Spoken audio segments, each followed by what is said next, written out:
Is intersectionality a useful concept for you? In what ways do you embrace or refuse it? I can jump in with an embarrassing story about when I was in high school. This story is called How Amy Discovered That She Was White. It has to do with, I don't know if anyone here is from Toronto, but there used to be a sort of festival, a bit like Heritage Days in Horilac Park, once a year, where you would get like a little passport, and you would go to different places where different cultural groups, like Turkey would be here and Jamaica would be there, and so on and so forth, and you get your passport stamped and sample the food and so on. I remember going there and thinking, wow, this is all so cool. I really wish I had a race or a culture, because it would be so cool to have all this nice food and dancing and so on. And at some point later in high school, the penny dropped, and I thought, okay, I do have a race. I do have a culture in the sense of, expectations about the way the world works and so forth. But it's so pervasive and so dominant that I didn't know about it, And then gradually over time, my understanding about that became a little more sophisticated. What that brings me to is something that Dr. DaCosta was saying, which is the importance of seeing intersectionality not just as one kind of oppression, and then there's another kind of oppression, and there's another kind of oppression on top of that, but as a way which also provides access to power, provides access to privilege, or shields you from the consequences of mistakes that you might make or things that might go wrong. If you're white and wealthy and male, as we know from a lot of those of us who watch various trials of various people who do bad stuff, if you're white and wealthy and male, you may be comparatively protected compared to if you're indigenous and you're not well off and you're living in not great conditions. That doesn't address the question of how I use intersectionality in my work. The only answer I can give to that is that I really try, but I know that I'm always missing something. I try to see the way in which gender is not just gender, but is shaped and also shapes these other forms of social organization. But I don't know if I know I'm not always successful. I don't know if I'm even sometimes successful. I think that one of the things that I've struggled with is I was really glad the debate about intersectionality sort of started about late 90s, early 2000s, because I was schooled intersectionality and glommed onto it, as a graduate student. But I was really glad the debates started around it in the way in which intersectionality and sociology in particular was sort of becoming this fixed thing within sort of individuals, right? Individuals were this combination of these things at the intersection, and the intersection has this kind of geographical point, right, kind of notion to it. I really wanted to come around more to thinking about interplay, right, sort of interplay and articulation, right, of these sort of different social organizing principles of identity, if you will, and belonging, and the ways in which those are contextual and institutionally sort of produced and reproduced and historically changeable. But I think context to me has become really important as well, that always what is in a particular context that is producing particular kinds of interplay, right, among different sort of social organizing principles of gender, race, ability, and other such categories. And I always hate that we do this, et cetera, right? Those other things, right, that we throw in there. I'm sort of secretly becoming a geographer. Don't tell my department that I'm secretly becoming a geographer. I mean, people like Doreen Massey, who talks in terms of power geometry, I really like that kind of a way of thinking about intersectionality because of it is multidimensional, right? And opens us up to space and time and context, I think, in different ways. Chloe, I'm really interested in what you have to say about intersectionality versus interlocking oppressions, because that's one of the things that I learned from you last semester, and I'm curious if you can speak to that. Yeah, I was going to I'll maybe bring it to that. I was going to pick up on the et cetera in the race, class, gender, ability, sexuality, et cetera, and wanting to add something to the et cetera, which is species. So that's one way that my work is intersectional, or some of my work is intersectional, and I think I could think about this also in terms of interlocking oppressions, so I'll think about it that way. In terms of oppressions instead of, the problem, I guess, sometimes the critique of intersectionality is it tends too much to focus on, the lesbian black woman in a wheelchair or something like that. You have all these different kinds of disability in this one identity or in this one individual, and we have to think about how these interact instead of thinking of them with the ampersand problem as accumulative. But instead we should think about, rather than this focus on individuals and identities, to think about institutions and logics of domination. And so one thing I'm interested in is how arguably all forms of human oppression rely on a logic of domination that we could describe as speciesism or naturism. So whenever we want to oppress or justify the oppression of a certain group of humans, we dehumanize them, or we say that they're less than fully human, that they're closer to animals, they're primitive, or they're barbaric, or they're irrational, or they're uncivilized, or something. That justifies treating them like animals, often by killing them or by incapacitating them or by managing them or controlling them. This logic of domination is always that you're less than fully human, so we can treat you as less than fully human, and so often the resistance to that focuses on insisting on one's humanity, which doesn't challenge that speciesist logic. So it does nothing about the oppression of non-human animals, that's kind of assumed, but it also doesn't undermine the very logic itself, and there's always going to be other groups of humans. So even if you can insist that women are fully human and women are rational and so forth, there's always going to be other groups that are still seen as less than fully human, who still are oppressed by that logic, and the earth itself, right? We can talk too about how this underpins our attitude towards the earth as something that we have a right to manage and control and exploit and dominate and so forth. So just an example that we talked about in the prison class is that there's often the language of prisoners are being treated like animals, and that prisons are like zoos and we're keeping people in cages, without and insisting that these are human beings. They shouldn't be treated like animals. They shouldn't be kept in cages, which doesn't question the idea that we should keep non-human animals in cages or that we should have zoos either.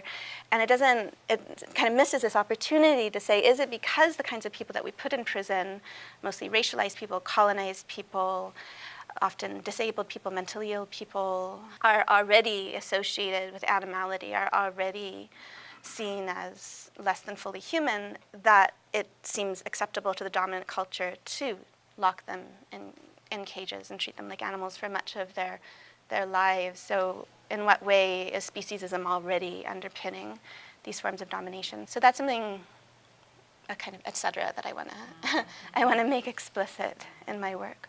Thank you. In what ways does a feminist conceptualization of gender also carry a degree of ethical responsibility? How do you understand the relationship between your scholarly work and issues of gender and diversity within the university? It's huge, and it's exciting, and it's scary, and lots of things. I think that question. So I think as a chair, for example, in a department, I feel the responsibility in terms of making more visible and getting better support for research on gender and diversity. Right, that's one aspect of it. And so, I'll just say we're so glad we got our Kiosk Cluster grant for the work on intersections of gender, because it's all about, and there's Susanna back in the room, so that's all about sort of creating infrastructure and opportunities to make more visible and for people to recognize each other in their work around gender. So that's one aspect, right, which is actually how do we actually within the academy try to foreground and make more central work on gender and intersectionality. But I think it's also about equity on campus, and I'm really glad for colleagues here at the university, people like Melinda Smith, for example, who really actively involved in constantly foregrounding for us the ways in which inequities are built into our own systems that we live every day and that we are complicit in all kinds of ways. Everything from contract instructor equitability to negotiations around compensation. As a chair, I'm really, and within the Faculty of Arts, I'm really conscious of the ways in which there are more and more women who are taking on administrative roles in the academy. I'm somewhere between sort of the celebration and embrace of that and a concern about the feminization, right, of these kinds of roles, of this kind of, everyday labor of keeping the machine going. I think that raises really interesting questions about what, that we need to ask about sort of gender equity through those kinds of lenses. Where I would start by saying is that, as you know, there aren't tenured faculty, people who have secure jobs as professors are shrinking in number, and people who have casual and precarious and contingent sort of work within the academy are growing in number, and I think that makes it incumbent on those of us who are tenured and are, basically really difficult to get rid of, to use our power for good rather than for evil or rather than for neutral. In my case, I'm a full professor. There basically are no promotions left in my future. I can either spend, I told my friends, I'm going to spend the next 15, 20 years just decomposing and degrading slowly because I can. But that would not be an ethical choice to make. What I try to do, and I have to acknowledge people who try a lot harder and a lot more frequently than I do, like Melinda Smith, Janice Williamson, Laurie Adkin, Carolyn Sale, is to intervene to either make gender visible, particularly in its constricting and constraining form, or to, because when we're talking about gender, we generally are talking about women, or to try to advance the success, advance the cause of women in the university. One specific example has to do, and this is a minor obsession of mine, it has to do with childcare and the ways in which the limited availability of childcare on campus, and also the norms which say it's okay to have a meeting that starts at 5 o'clock, but it's not okay to bring a child along with you to that meeting. The way those norms, although no one comes out and says them, it's written nowhere that we can have an important event at 7 o'clock in the evening with no childcare. Those norms do constrain people's capacity to participate fully in the university, and the constraint is gendered. The childcare thing I was a little obsessed by, particularly when dealing with some of our dear friends in the Faculty of Medicine and Dentistry who tend to be older men for whom this is just not even on the radar. Things like that, these kind of concrete things that you can do if you're secure and if you're not really worried about becoming insecure, that I think are ways that feminism can be mobilized in addition to the academic and scholarly work that we do to try to develop feminist theorizing and to try to infuse research with feminist imperatives and feminist perspectives. So that's what I would say. I don't have a great answer to this, but yesterday I have my class that Charles and Dave are in on Anthropocene feminisms, and in one of the readings, we're reading a book called Gender and Climate Change, and it mentioned how few geoscientists are women. And it's mostly the geosciences that are doing research on climate change. So you don't have very many women doing scientific research on climate change and what is the impact of that. So the book cited a 2009 study that showed that 43% of degrees in geoscience are obtained by women and 38% of PhDs in geoscience are earned by women, but only 4% of tenure-track jobs in geoscience go to women, and only 8.6% of non-tenure track jobs in geoscience go to women. And so there's clearly just sexism in this discipline, that even if you have women who get the qualifications, they're not hired. And so that was interesting in the context of this class on the Anthropocene and social justice, where we see that the people who are the main cause, who are the big emitters of greenhouse gases, are not those who are first and worst affected by it.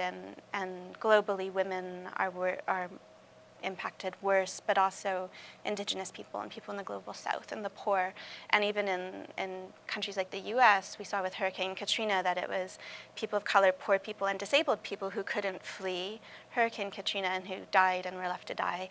So it's a social justice issue, but the kinds of people who are doing the research are not just, we're all in the university tend to be privileged people, but they're also white and male, and how does that impact the research? So I guess in that case, it seems like it could be really important to promote diversity in geoscience. And I'm from a discipline that's kind of the equivalent, although not quite so extreme, in the humanities and philosophy, that tends to really where women drop out at every level. That it's 50% women and men students in first year philosophy classes, and then every year it goes down, and at the MA level it goes down, and the PhD level goes down in terms of who gets jobs and who gets tenure track jobs and who gets promoted to full professor. At every level, women drop out or are bullied out. In that context, it's a little bit different because it's not like we're going to solve climate change or anything, but there's some women of color feminists trained in philosophy who've argued that we should stop wasting our time and energy and resources on philosophy, that it's not. So this is, I guess, where the ethical question comes up, and I often have students write me saying, I want to come to U of A and do a PhD in philosophy, or just whether I encourage students or not to go on in philosophy. And there's part of me, like the sort of assumption, and there's a lot written on the gender problem in philosophy, whole books on women in philosophy, what needs to change, and the idea is always that we need to encourage more women to go into philosophy and stay in philosophy. But then there's been this other argument that, no, let's go into African American studies and social justice programs and stop wasting our resources and time and energy in this discipline that's proven for hundreds of years to be just deeply misogynist and to not see us as qualified, and let it stagnate, basically. So I'm kind of moved to that side. One other ethical imperative, I think, I'm speaking for faculty now, we're used to being experts into, as we are doing here, giving you the benefit of our expertise and you're listening to us. It's important that, everybody at all levels keeps listening to each other and keeps learning, because I'm discovering you never come to the end of learning about how intersectionality actually functions in the world around you. I had the moment, when I was walking over here, of understanding something is, okay, that's an intersectional issue. There's something going on there, and that was just like, I don't know what, an hour ago. I just want to spotlight the importance of continuing to listen, continuing to learn. You may not agree with everything that you hear, and that's okay, but that it really never stops. Thank you. In terms of a transnational or global feminism, what do you see as important points of connection or points across which women's lives can or should be connected in the present moment? The email version, you put that in terms of Trump, like National Women's Day or International Women's Day and Trump. So I was primarily thinking about that question. Yes, absolutely. Yesterday was International Women's Day, which brings together women, organizations, charities, and governments. So just in terms of, thinking about International Women's Day or transnational and global feminism, what are some important points of connection that women's lives can be connected or should be connected? I feel like I'll only say, we're all horrified by Trump, but my responses to it weren't so much about women, but why we all need to. So it seems like every social justice issue that we care about is exacerbated by Trump's election. And so doing work on prisons, for instance, and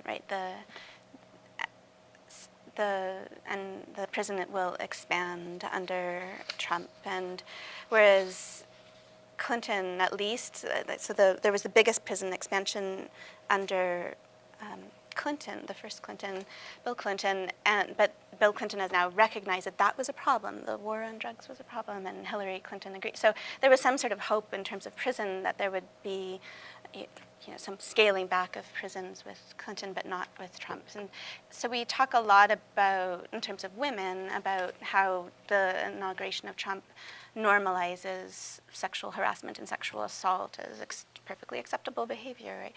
The prison is one of the primary sites of sexual violence, and it's a systematic, structurally misogynist as well as racist institution where sexual violence is completely pervasive and ubiquitous. And so I think we maybe can think about, when we talk about Trump and sexual assault, to think not just about women, but also what he's going to do with prisons. And there are more, we think a lot about the incarceration of African American men in the States, but right now there are actually more Hispanics incarcerated in the U.S. than African Americans, and so how the prison is used as a xenophobic tool in this, incarcerating lots of immigrants. It was something also, the language, I was talking to Susanna about this yesterday, the language around Trump, how this seems to reinforce ableism, that there's part of me when the psychiatrists all sign that he's mentally ill and therefore dangerous, and I want to applaud that, anything that's attacking Trump and saying we need to impeach him, I'm on board, but there's also this, what it's reinforcing this association between mental illness and danger, and all the language that he's crazy, is just reinforcing this association between mental illness and cognitive disability. He's always been called an idiot and a moron and an imbecile. And so there's a lot of ableist language that we're hearing that's being reinforced and accepted. And of course, climate. Like, I'm very despairing. Like, I was already despairing, but now I'm even more despairing. So I have lots of kind of way to respond to that question, where I feel like, yes, we need to unite globally against what's happening, but it's not really specific to women. I could go in a slightly different direction in terms of things that sort of gendered transnational, the gendering of sort of transnational relationships and how we think about those. You know, a lot of my work is around gendered and race sort of transnational care chains, right? Looking at living caregivers, for example, and the stratified reproduction, reproductive labor, right, that happens at the intersections of race, class, and gender globally. For me, that happens, two examples. In adoption, for example, we have to think about the sort of critical and tension between, for example, the white woman adopting a Chinese child in North America and the Chinese mother who, and family, who, you know, have to place their children for adoption, under the one-child policy, under what was the one-child policy. And so how do we actually think then transnationally about what Cindy Katz might call sort of these, topographies, right? And critical topographies of connection between differently situated women, right, transnationally. And even in a place like Fort McMurray, when I do my research up there, to think about, say, the white women who are sort of the keepers of community and are building community in Fort McMurray, next to the undoing of communities of indigenous communities just down the road from Fort McMurray. So how do we think about that as itself a kind of global topography, right, of relationship, when they're only 50 or 60 kilometers away from each other?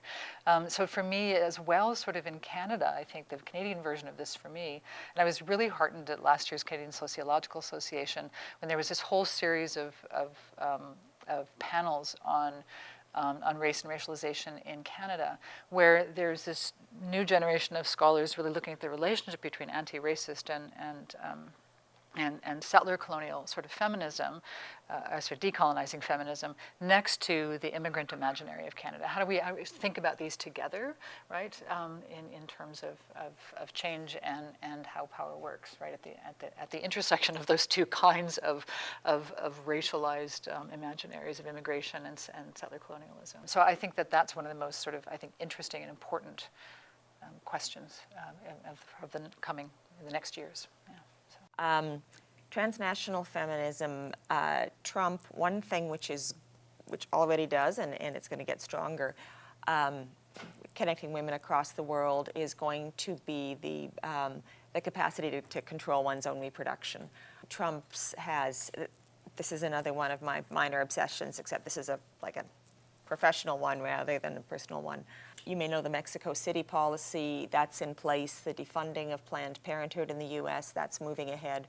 What this means is that women around the world are going to have their ability to have sovereignty over their own bodies is going to be even more compromised.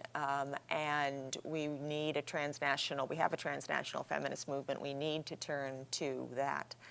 I know there are many women who don't reproduce, they're not interested in reproducing, but I would argue that all women benefit from living in a world where women's bodies are sovereign unto themselves. A couple of colleagues and I, one in England, are attempting to set land speed records for getting grant proposals done to try to figure out how women are accessing all around the world, from Pakistan to, I think we've got Jamaica, we've got all sorts of things, accessing medical abortion, abortion through the use of drugs administered orally, because we think that's what's, that's what women are going to turn to. That's what women are going to need when the clinics are closed and the doctors are gone. To me, when I think about transnational, what brings us together as feminists, as women around the world, at this point in time, mainly because I've been working on like strange British grants for a while, that is uppermost.